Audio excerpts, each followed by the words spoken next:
Hey, what is up guys? Welcome back to the channel and welcome back to another GT7 car review.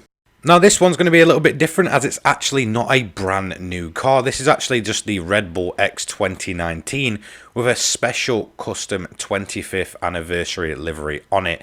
However, it felt worthy enough to review, mainly because I've not actually reviewed the standard models just quite yet. So let's check it out. Is it going to be worth your time? It's a free car, so any money you make back on this is pure profit. You can get this by logging into the game now. So this is not really going to be customizable, so it's only going to take part in its stock lap time review and hot lap and such at the Nordschleife layout of the Nürburgring, and as you can see it takes to the track like a duck to water. Now there is a few quirky things with this car. Obviously I believe it's got a fan that sort of kind of sucks it to the ground and generates downforce, so it is insanely good through the corners. However, it's one of those cars that you need to go fast to generate that downforce. You may find at the slower corners it tends to lose traction a bit at the rear end, and whilst it is pretty easy to catch it, it can sometimes catch you off guard. Another thing that kind of caught me off guard with this car was every time I accidentally went a little bit too far over the curbs, the car would essentially suck itself to the curb and keep it going in that kind of, say if it was a left-hander, it'd keep it going left and you have to sort of wrestle it away from that curb. So very quirky, but very, very usable and very, very fast if you can get it right. Now obviously it's a one-time lap with these cars, so any slight mistakes can be kept in.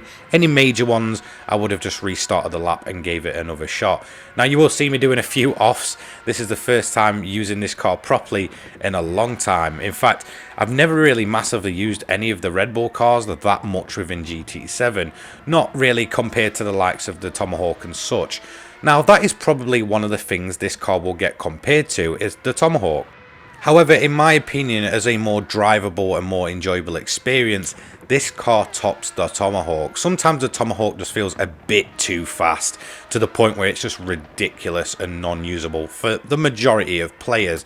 And sometimes I feel like I'm in that bracket as well, where yes, the Tomahawk's very quick, and when you kind of get used to it, it's brilliant. But to me, the Red Bull kind of machines are just a lot more usable straight out of the box. They're very high downforce, very, very fast, and they're a lot easier to try and, you know, get used to much earlier than you would say something like the Tomahawk. Obviously this car originated in its first original form in Gran Turismo 5, and it had a bunch of challenges in that game. I believe it did in GT6 as well, and it's kind of been a mainstay since those games. Now it has been kind of had a bunch of offshoot versions. Obviously in GT7 we have the Junior, which is more kind of like an, let's say, an F3 to an F1 car, so it's a lot less powerful, more kind of competitive. It doesn't kind of feature the main kind of insane downforce that the other two models do. Then we have the 2014 standard edition. Now there is a bit of a difference between this one, the X2019, and the 2014, mainly being that the 2014 is probably a bit better on paper. However, that one is turbocharged as well, which is pretty nuts if you ask me. Then we do have this one, the naturally aspirated 2019, and in my opinion it's a very, very good car within GT7. You do get the more standard version for actually golding, I believe, the S license. That's kind of your big reward for golding all of the licenses. So you may already have the other version. You can also buy it, I believe, for 3 million. I wouldn't necessarily go out of your way to pay that much for it, mainly because there's a lack of places to really use it. But if you just want to kind of hone your skills in a faster car, there's probably nothing as fun as the 2019. And now we've, you know, pretty much all got one for free with the 25th anniversary. I feel like it's going to become a lot more popular to just be running laps in these things, and that's where the main fun factor of these cars comes in. Hopefully we do see kind of challenge packs and stuff come into GT7 for this car. I mean, it's been a mainstay, the challenges with this car, for the longest time, so hopefully we do see them return, because it is a worthy car to use and it's really, really fun. And that's one of the highlights, shaving kind of tenths of seconds off of your lap times in this car. Nothing beats it. But the main feature of this kind of specific edition is the fact it's a 25th anniversary special. Now, if you look at the kind of cover work for GT7, I assume that the kind of livery for it would look exactly like that.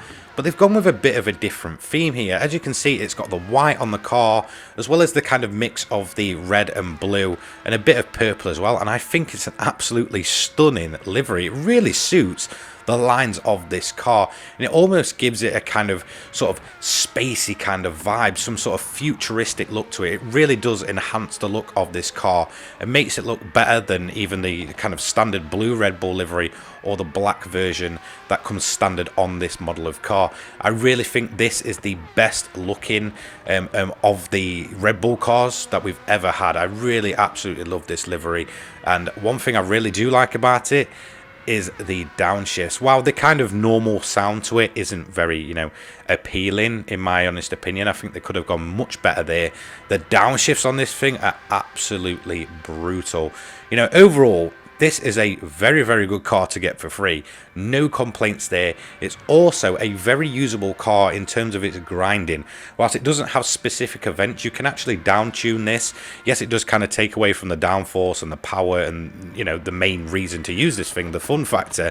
But it is very usable for grinding. So essentially anything you make off the 800 pp events with this car is just pure profit. So yeah, go ahead and use it on there and let me know what you think. I will actually have a build coming for it soon.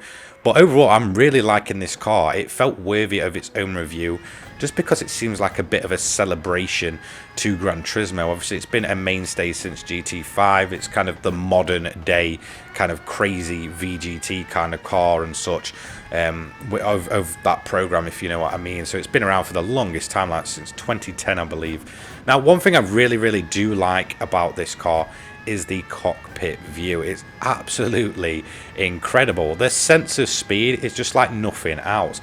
Whilst the Tomahawk's fast, most of it goes by a blur, but when you're using the cockpit view with this car, you'll notice that because it's not as quick as something, say the Tomahawk, you can really kind of take everything in at a ridiculous speed, and it just feels like a pure kind of jet fighter cockpit. All the carbon fiber, the kind of weird rear view mirrors, which are kind of, you know, integrated into the cockpit. It's just absolutely incredible. There's nothing else quite like it. Now, honestly, I do kind of feel like things like the steering wheel and stuff have not massively changed since the original, and do kind of feel a bit outdated now. But if you've never used one of these things, you know, it's gonna pretty much blow your mind away. It's awesome. The open kind of canopy cockpit, it just feels like a pure jet fighter that's sucking itself to the ground. And as you can see, when you hit those straights and it starts bobbling about, yeah, there's nothing else quite like the Red Bull for doing that, apart from, say, probably maybe the McLaren VGT, which also does this very well. But, you know, the sense of speed while you sit on board is incredible. Now, overall, we did a 5 minutes 40.749. We did have a few offs, and probably overall, I'd say it's probably cost us a couple of seconds, 2 or 3 seconds. So I'd say this thing could have quite easily hit the 535 to 537s, and overall, that puts it in 3rd place, just behind the McLaren VGT, and quite a bit off of the Super Formula. For some reason, those Super Formulas are absolutely incredible. I believe they come on softs originally, though, and that's probably where the kind of difference comes from, because this car actually comes on mediums. But I can't change that due to obviously using the car in its straight out of the box form. But very impressive for this car. So there you have it. We're all getting this car for free. We can all enjoy it. You can grind with it. You can do laps in it. It looks the part. That livery is just so good. I absolutely love it. So I hope you enjoy this car as much as I've actually begun to enjoy it again. It's really nice to go back and experience the Red Bulls, although it feels kind of overshadowed by the Tomahawk within GT7, mainly because of the Tomahawk's grinding potential back in the day. This car really does feel like it's kind of took the forefront once again, and is very usable, like I said, for grinding and just enjoying and having fun. Like, just go and experience the sense of speed for yourself. Let me know what you think of it. I absolutely love the livery. I cannot complain at all.